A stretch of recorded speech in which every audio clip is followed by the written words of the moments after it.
So what does the death and memorialization of FW de Klerk mean for South African unity and reconciliation? The former president's memorial taking place, like we said, in Cape Town yesterday. President Cyril Ramaphosa gave the eulogy.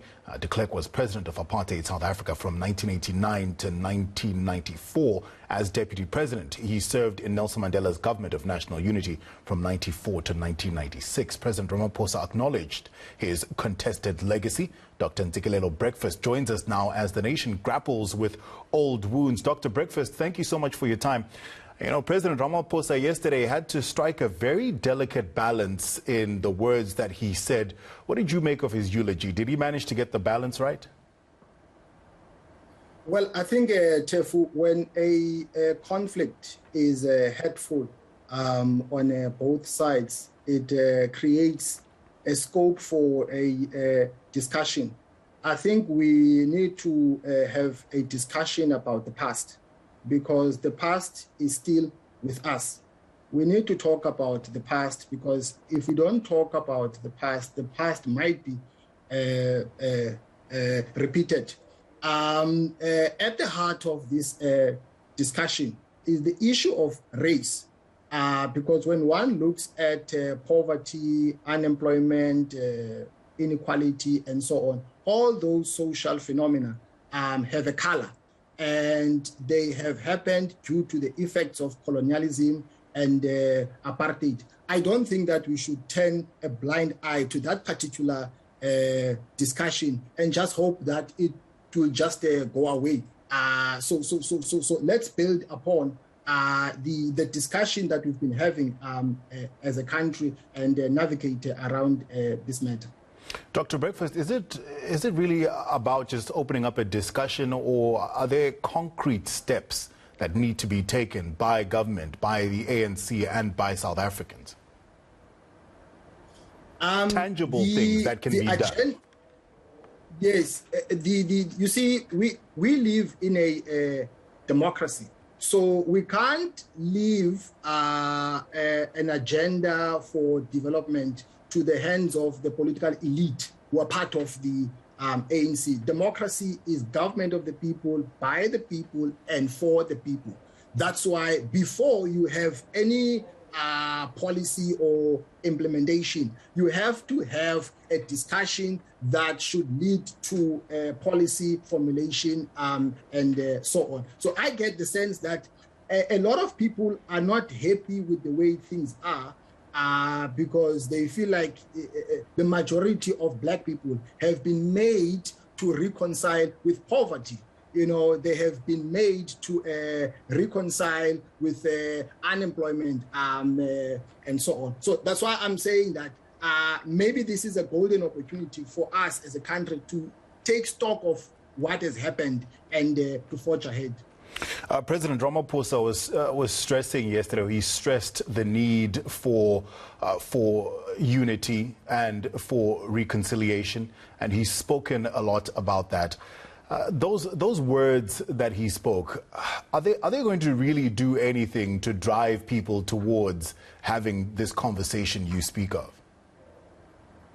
You can't have social cohesion or nation building or reconciliation while you are omitting justice or while you are omitting inequality. Whether you like it or not, the relationship between black people and white people is a relationship of power. The majority of black people continue to sell their labor power to white monopoly capital in exchange for income. The majority of them, they stay in townships and so on. So nothing much has changed since 1994. So I don't think that black people then can be expected, in my opinion, to find comfort in the speech that was made by the president, so long as you don't have a substantive change on the ground.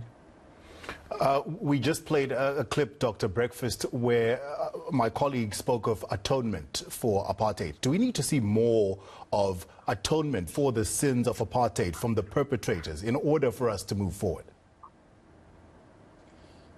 Of course, I think, I mean, the struggle for liberation was about, you know, a substantive change of the material conditions of the majority. It was not just about the procedural aspects of democracy in terms of holding elections every 5 years, having a separation of powers, blah, blah, blah. Those things are all well and good. But sometimes I think we tend to talk too much about the procedural aspects of democracy, and we don't say a lot about the substantive aspects of democracy with regard to issues of underdevelopment, poverty, and so on. Dr. Breakfast, there was also a clip just now of Lukhanyo Kalata, Fort Kalata's son, saying that the ANC is just pandering to the white people of South Africa by having a memorial for FW de Klerk. Do you believe that's true? I think we need to remember that our democracy came into the picture via a political settlement. And FW de Klerk was one of the founding fathers and mothers of our democracy alongside the former president Ndate Mandela.